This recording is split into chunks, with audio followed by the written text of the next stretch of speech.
Hello friends English सीखने सिखाने की इस महफिल में आपका स्वागत है।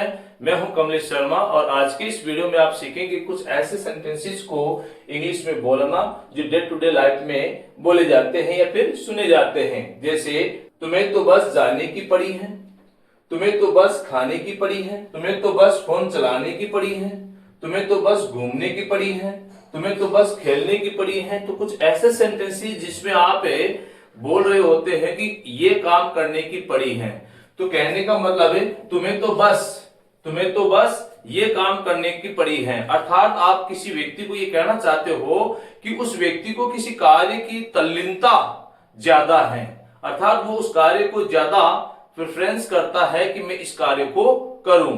तो उसे अंग्रेजी में बोलने के लिए इसमें आप बोलते हैं तुम्हें तो बस, इसके लिए आप बोलते हो all you care about, इसके लिए आप बोलते हैं all you care about।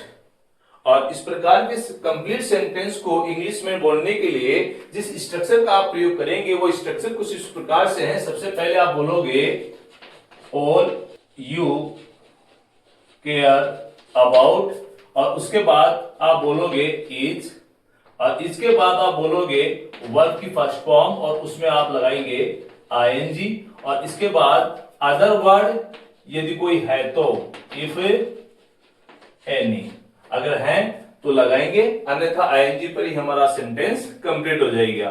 चलिए इसे हम एक एक वन बाय वन करके ट्रांसलेट करके देखते हैं। तुम्हें तो बस जाने की पड़ी है, तो इसे हम बोलेंगे all you care about it और उसके बाद हम बोलेंगे इज गोइंग। यहां ध्यान ये देना है कि इसके बाद में जो गोइंग का प्रयोग किया गया है एक जेरेंड के रूप में प्रयोग किया हुआ है। यहाँ पर एक नाउन वर्ड के रूप में इसका प्रयोग हुआ है, न कि एक वर्ब फॉर्म के रूप में प्रयोग हुआ है। इसलिए यहाँ पर आगे टू प्लस अदर वर्ड लिखने की जरूरत नहीं है। तो सेंटेंस हुआ all you care about is going, यानी कि आपको तो जाने की पड़ी है। तुम्हें तो बस खाने की पड़ी है, तो इसके लिए हम कहेंगे all you care about is eating.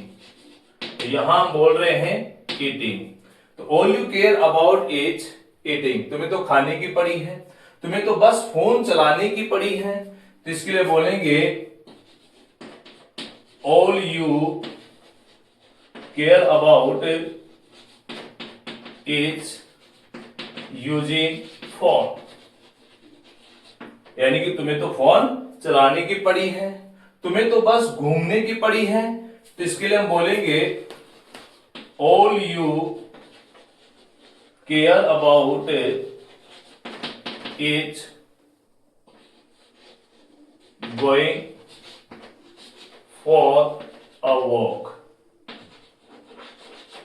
Going for a walk, घूमने जाने को बोलते हैं गो फॉर ए वॉक, और यहां हो जाएगा गोइंग और for a walk other word इसके साथ में फ्रेज के रूप में लिखे या बोले जाते हैं। तो आपका सेंटेंस हो गया all you care about is going for a walk, going for a walk. तुम्हें तो बस खेलने की पड़ी है, तो इसके लिए हम बोलेंगे all you care about is playing. तो यहां हमने प्लेइंग लिखा है, तो तुम्हें तो बस खेलने की पड़ी है। और इन्हीं स्ट्रक्चर्स के आधार पर दो सेंटेंस आपके कमेंट बॉक्स में कमेंट करने के लिए हैं कि तुम्हें तो बस घर जाने की पड़ी है और तुम्हें तो बस पढ़ने की पड़ी है।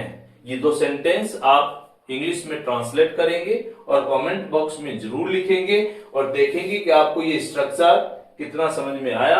आज के इस वीडियो में बस इतना ही, मिलते हैं नेक्स्ट वीडियो में। Thanks for watching.